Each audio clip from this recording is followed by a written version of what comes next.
Charles Spurgeon, o que ele diria se ele visse você dizendo que ele foi o melhor pregador de todos os tempos?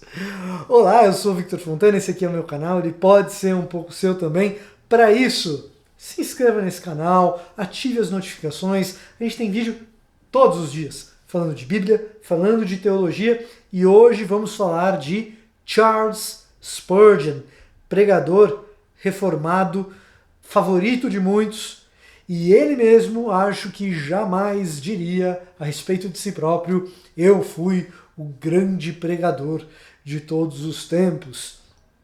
Na verdade, o que eu quero é contar para vocês o que ele melhor tem para oferecer. Não divide um diz pior, melhor. Bom, você vai entender o porquê o pior e o porquê o melhor, mas o que de melhor ele tem a oferecer, pelo menos daquilo que eu tive contato. Eu não sou um grande estudioso de Spurgeon, mas eu já li vários, muitos sermões dele, e certamente um dos seus ensinamentos mais influentes vem de um desses sermões. No dia 1º de julho de 1888, Spurgeon prega sobre Davi e sua dança diante da arca. E nesse sermão, ele diz uma frase que é muito repetida, inclusive por mim. Se você assistiu o programa Inteligência Limitada, especial de Natal, eu estou lá com o pastor Luiz Saião, o pastor Berloffa e Rogério Vilela é o entrevistador, a gente está falando sobre Jesus. Em 2 oportunidades eu digo que ninguém pode estar me xingando de algo pior do que realmente sou. E estou ali parafraseando algo que eu aprendi a partir desse sermão do dia 1º de julho de 1888 sobre Davi, quando Spurgeon, no meio do seu sermão, grande frasista que foi, diz o seguinte: quando alguém falar mal de você, não se enfureça ou não fique zangado, não fique bravo, porque você é pior do que aquilo que ele disse. Eu disse algo mais ou menos nessa linha. Ninguém está me xingando de algo pior do que aquilo que eu realmente sou. Então, Spurgeon ele diz essa frase. Em que contexto que ele está falando aquilo? No contexto no qual o conhecimento do fato de que somos eleitos pela graça de Deus nos humilha a ponto de sabermos quem realmente somos. Que a gente não é lá muita coisa, e que a gente recebe a nossa salvação e o amor da parte de Deus de forma imerecida, sem que sejamos os melhores em nada.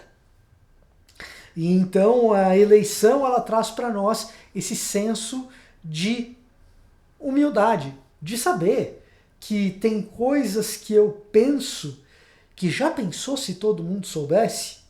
Tem coisas que eu faço que só eu e Deus sabemos.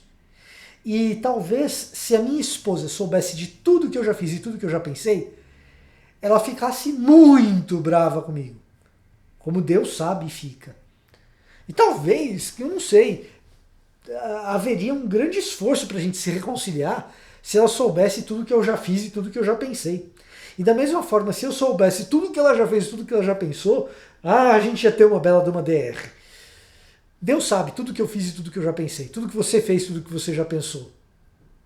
Ainda assim, ele manda o filho dele, envia o filho dele como sacrifício por mim e por você. Então, quando alguém falar mal de você, você lembra da cruz, você lembra da eleição, você diz, nada que esse cara aí está falando é pior do que aquilo que eu realmente sou, porque só eu e Deus, só nós conhecemos tudo aquilo que eu já pensei e tudo aquilo que eu já fiz. Isso mais ou menos ecoa uma declaração, uma frase de Epíteto, filósofo estoico, no seu Enchiridion, que eu não tenho certeza se Spurgeon conhecia essa literatura, se isso chegou a ele de alguma forma, ou se ele de fato leu, quando Epíteto diz o seguinte: se alguém falar mal de você, reaja da seguinte maneira: ele não conhece todas as minhas falhas, se conhecesse, falaria dessas outras e não apenas daquelas que ele mencionou. Então, mais ou menos o mesmo tipo de pensamento está lá presente em Epíteto. Essa é a maior lição do Spurgeon? Certamente não. É certamente a mais influente. E aí eu falo que é a pior porque na cabeça de Spurgeon parece ser uma lição do pior dos pregadores. Afinal de contas, de qualquer coisa que eu xingue Spurgeon, ele sempre saberá que ele é pior do que aquilo que eu critiquei, pior do que aquilo que eu xinguei. De certa forma, eu vou até fazer essa crítica aqui, não tão ácida.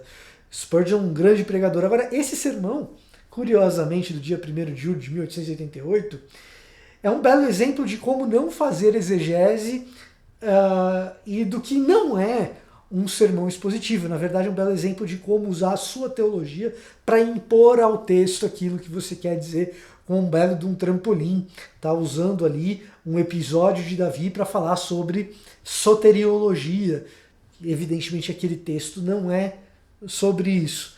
Mas, ainda assim, mesmo num sermão em que você não observa ali os melhores preceitos da exegese e de como expor o que o texto está dizendo de fato e usar o texto para falar a respeito de si mesmo, mesmo num sermão como esse, aí eu aprendi uma outra grande lição de um outro grande teólogo chamado Stephen Francisco Kirchner. Quando ele nos ensinou exegese no seminário, ele disse o seguinte: olha, tem muitos sermões que eu sento para escutar no domingo e o pregador não está seguindo essas fórmulas exegéticas que a gente ensina, isso é longe do ideal. Mas o texto bíblico está sendo lido e eu sempre posso aprender algo, por isso eu sempre mantenho os meus ouvidos atentos. Bom, se Stephen Kirchner, que é um dos grandes exegetas do nosso tempo, talvez um dos maiores que a gente tem em terra brasileira, que eu conheci, o melhor que nós temos no Brasil, se ele senta, escuta, porque o texto bíblico foi lido e ele tem algo a dizer, ainda que o pregador tenha lá as suas limitações, não é tanto o caso do Spurgeon. Spurgeon, extremamente habilidoso e conhecedor de teologia, mas ainda que o pregador tenha lá as suas limitações, algo a gente pode aprender. E num sermão em que Spurgeon faz algo distante do ideal, do ponto de vista do sermão como um todo, você encontra esse grande ensinamento ali no meio, que é talvez uma das coisas mais repetidas que Spurgeon já disse e que gera eco até hoje, talvez ecoando Epíteto também por tabela.